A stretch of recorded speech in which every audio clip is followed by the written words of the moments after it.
BJP की सरकार ने असंगठित अर्थव्यवस्था पर आक्रमण किया है और आपको गुलाम बनाने की कोशिश की जा रही है।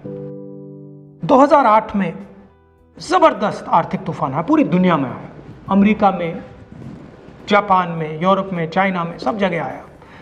अमेरिका के बैंक गिर गए, कंपनियां बंद हो गई, एक के बाद एक कंपनी की लाइन लग गई, बंद हो गई। यूरोप के बैंक गिरे, मगर हिंदुस्तान को कुछ नहीं हुआ। यूपीए की सरकार थी, प्रधानमंत्री जी के पास गया और मैंने उनसे पूछा, मनमोहन सिंह जी बताइए, पूरी दुनिया में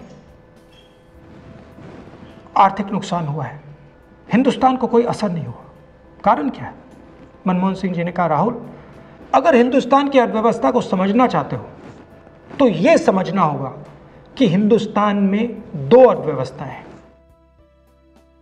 पहली असंगठित अर्थव्यवस्था और दूसरी संगठित अर्थव्यवस्था।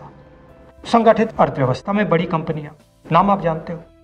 असंगठित अर्थव्यवस्था में किसान, मजदूर, छोटे दुकानदार, मिडिल साइज कंपनीज। जिस दिन तक हिंदुस्तान का असंगठित सिस्टम मजबूत है, उस दिन तक हिंदुस्तान को कोई भी आर्थिक तूफान छू नहीं सकता। अब आज के दिन आते हैं।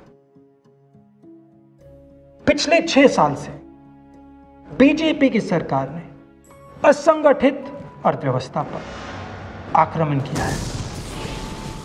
3 बड़े उदाहरण तो मैं आपको अभी दे देता हूं। नोटबंदी, गलत जीएसटी और लॉकडाउन। आप यह मत सोचिए कि लॉकडाउन के पीछे सोच नहीं थी।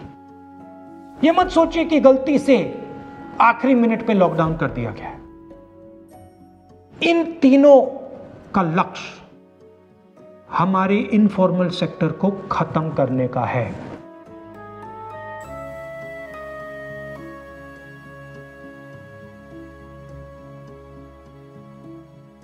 प्रधानमंत्री जी को अगर सरकार चलानी है, मीडिया की जरूरत है, मार्केटिंग की जरूरत है।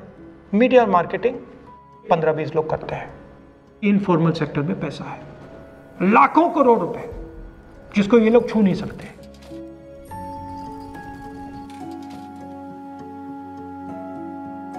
इसको ये लोग तोड़ना चाहते हैं, पैसा लेना चाहते हैं। इसका नतीजा आएगा।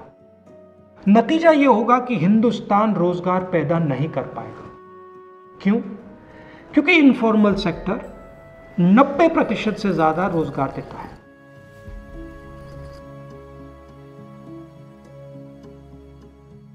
जिस दिन इनफॉर्मल सेक्टर खत्म हो गया, नष्ट हो गया, उस दिन हिंदुस्तान रोजगार पैदा नहीं कर पाएगा। आप ही इस देश को चलाते हो, आप ही इस देश को आगे ले जाते हो, और आपके खिलाफ साजिश हो रही है। आपको ठगा जा रहा है और आपको गुलाम बनाने की कोशिश की जा रही है। हमें इस आक्रमण को पहचानना पड़ेगा और पूरे देश को मिलकर इसके खिलाफ लड़ना पड़ेगा।